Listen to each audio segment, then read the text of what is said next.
Maalaan godhaa garuu yoo dadheeftee deemtes gama biraan baruu si barbaachan joora mana bahee galu si waasi malee tolu agarraan sobu siin jaallanaan jecha ganna waliin turte abdii sobaa qabu osoo naaf hin galiinis deemte fuula bante.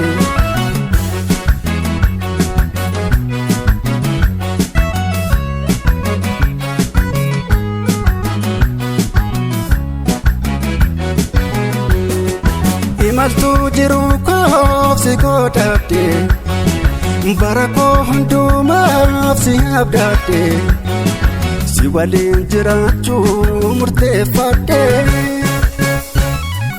ana gantee deemtus nagaanii erga feete.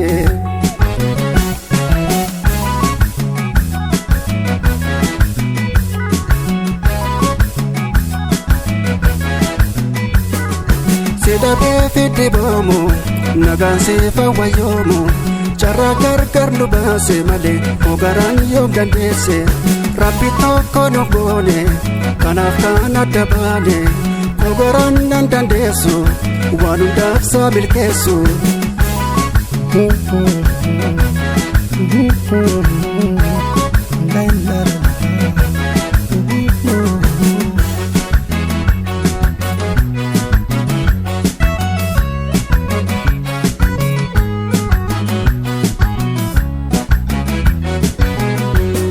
Maalaan godhaa garuu yoo dadheeftee deemtes gama biraan baruu si barbaachan joora mana bahee galu si waasi malee tolu agarraan sobu siin jaallanaan jecha ganna waliin turte abdii sobaa qabu osoo naaf hin galiinis deemte fuula bante.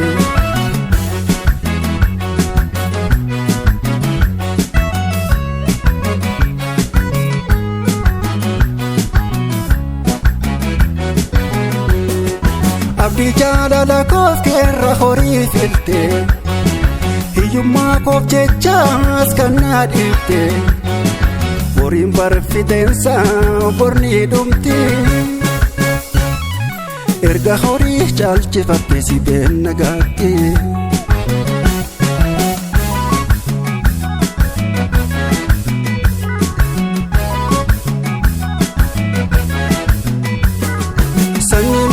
Daboodin ni duroomno jennaani gaabbuun kees boruu doolu sichanis duubalaadhu dhaabinsa korga taate kanarraa si fageesse argadde anis jarraako naafis rabbi mijeesse.